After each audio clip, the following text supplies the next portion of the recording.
آج جیسا کہ بچوں کا پروگرام ہے آپ کو پتہ ہے، اس لیے آج ہم مختصر طور پر خدا کا کلام سنیں گے، لیکن ہمارے پاس چونکہ وقت ہے ہم 15 سے 20 منٹ لیں گے کلام میں، چونکہ ہماری سیریز چل رہی ہے کلام مقدس کی کہ ہم پہاڑی واز کو سیکھ رہے ہیں۔ کتنے لوگوں نے پہلی 2 میٹنگ اٹینڈ کی ہیں جس میں انہوں نے اس کلام کو سنا؟ پریز گاڈ۔ تو میں بتاتا چلوں کہ ہم نے اس مہینے کے شروع کے اندر ہم نے پہاڑی واز کا سلسلہ شروع کیا۔ یاد رہے کہ پہاڑی واز جو ہے وہ مسیحیت کی بنیادی تعلیم ہے۔ پہاڑی واز جو ہے وہ اس کو آپ مسیحی زندگی جینے کا ایک پیمانہ کہہ سکتے ہیں۔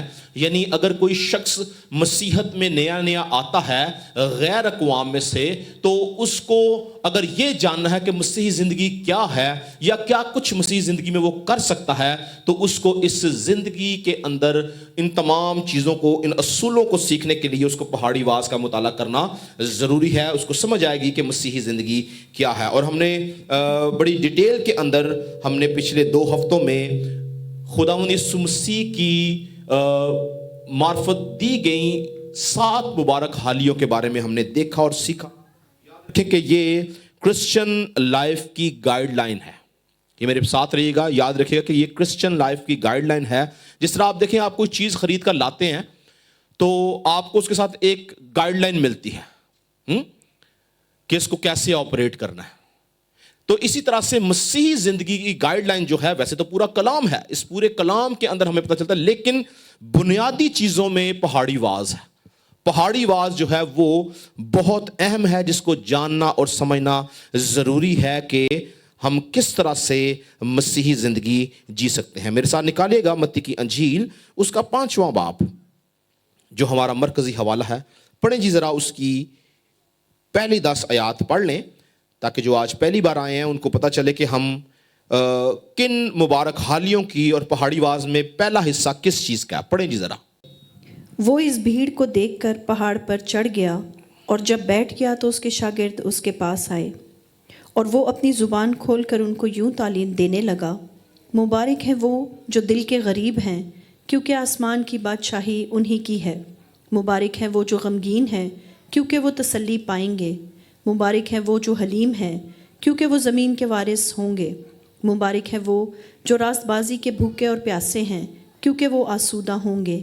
مبارک ہیں وہ جو رحم دل ہیں، کیونکہ ان پر رحم کیا جائے گا۔ مبارک ہیں وہ جو پاک دل ہیں، کیونکہ وہ خدا کو دیکھیں گے۔ مبارک ہے وہ جو صلح کراتے ہیں، کیونکہ وہ خدا کے بیٹے کہلائیں گے۔ مبارک ہے وہ جو راست بازی کے سبب سے ستائے گئے ہیں، کیونکہ آسمان کی بادشاہی انہی کی ہے۔ جی بس، تو ہم اس حوالے کو کھول کے رکھیں گے، آج ہم اس سے آگے تھوڑا سا دیکھیں گے، مگر اس سے پہلے یہ جاننا اور سیکھنا ضروری ہے کہ جس طرح سے پرانے عہد نامہ کی کلیسیا کو ان کے نجات دہندہ موسیٰ کی معرفت کو اس سینہ پر 10 احکام ملے، اسی طرح سے نئے عہد نامہ کی کلیسیا کو ان کے شخصی نجات دہندہ یسوع مسیح کے وسیلہ سے کوہ زیتون سے 8 مبارک حالیاں ملیں، جس میں کیا تھا؟ مبارک ہے وہ جو دل کے غریب ہیں، مبارک ہے وہ جو غمگین ہیں، مبارک ہے وہ جو حلیم ہیں، راست بازی کے بھوکے پیاسے ہیں، رحم دل ہیں، پاک دل ہیں، صلح کراتے ہیں، وغیرہ وغیرہ۔ یہ ہم نے دیکھی 2 ہفتوں میں ہم نے بڑی ڈیٹیل سے ان کے معنی جاننے کی کوشش کی کہ جیسا لکھا ہے سم ٹائمز ہم اس کو یوں ہی سوچتے ہیں، لیکن اس کا معنی ڈیفرنٹ ہوتا ہے۔ جیسے ہم نے دیکھا کہ مبارک ہے وہ جو صلح کراتے ہیں، تو اکثر ہم یہ سوچتے ہیں کہ شاید 2 لوگوں کے بیچ میں جھگڑا ہو جائے اور صلح کرانے والا خدا کا بیٹا ہے۔ نو، اگر وہ شخص صلح کرانے والا ہندو ہے یا کسی اور مذہب سے ہے تو وہ خدا کا بیٹا نہیں ہے۔ تو یہ صلح کرانے کا مطلب ہم نے دیکھا پچھلی بار، یہ روحانی صلح کی بات ہے۔ یہ ان کی بات کی جا رہی ہے جو خدمت کرتے ہیں، جو انجیل کی بشارت دیتے ہیں، جو منادی کرتے ہیں۔ ایسے ہی بہت سے جو باقی مبارک حالیاں تھیں ہم نے ان کے بارے میں دیکھا اور سیکھا۔ آج ہم پہاڑی واز کے دوسرے حصہ پر نظر ڈالیں گے، جو کہ متی کی انجیل اس کے 5ویں باب کی 13ویں آیت میں یسوع مسیح نے بولا: تم زمین کا نمک ہو۔ کیا ہو جی؟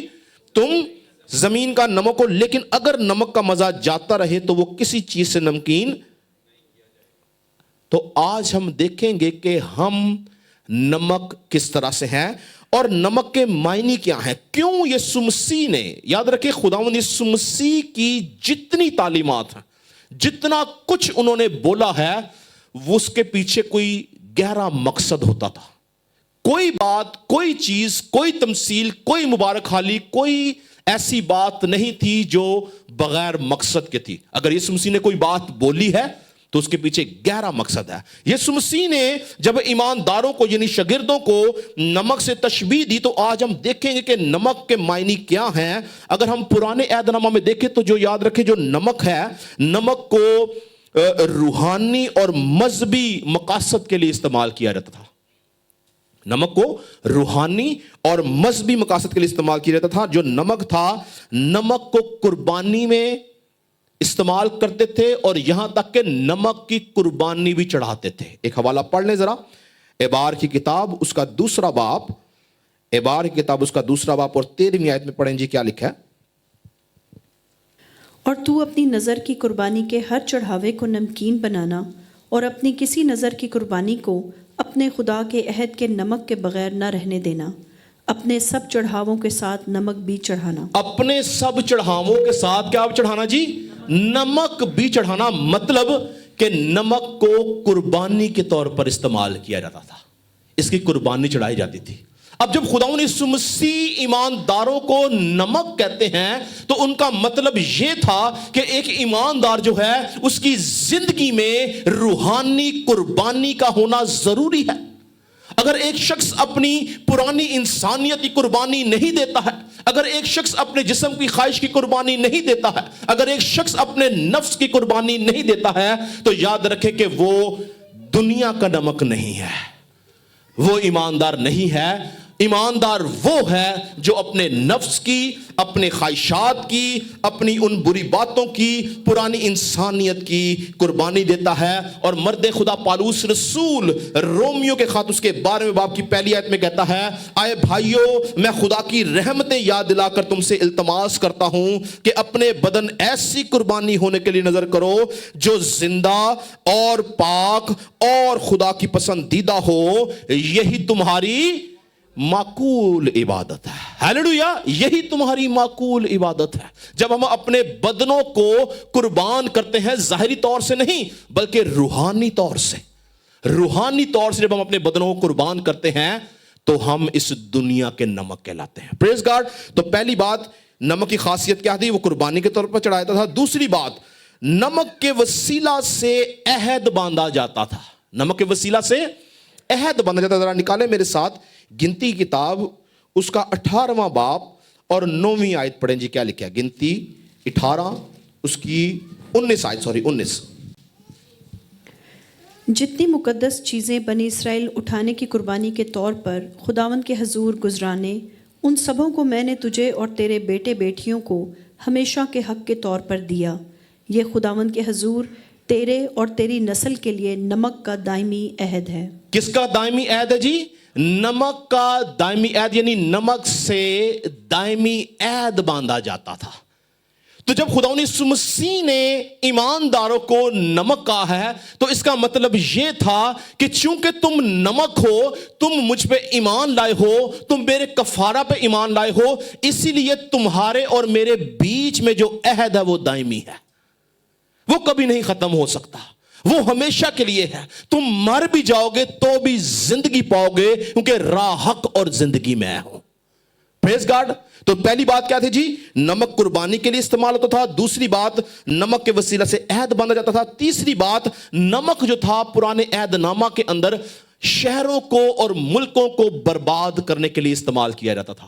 جب بادشاہ کسی دوسرے ملک سے جنگ کرتے اور جب ان کے باشندوں کو قتل کر دیتے تو اس شہر میں یا اس ملک میں نمک چھڑک دیتے تاکہ وہ دوبارہ آباد نہ کیا جائے. نکالے قضات کی کتاب، قضات کی کتاب اس کا 9واں باب، ججز چیپٹر 9 ورس 45.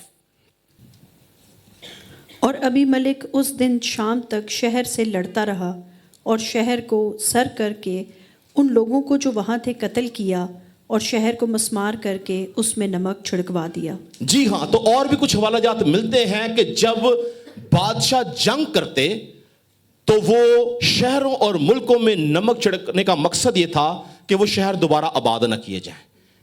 کیا مقصد تھا یسوع مسیح کا اس بات کے اندر؟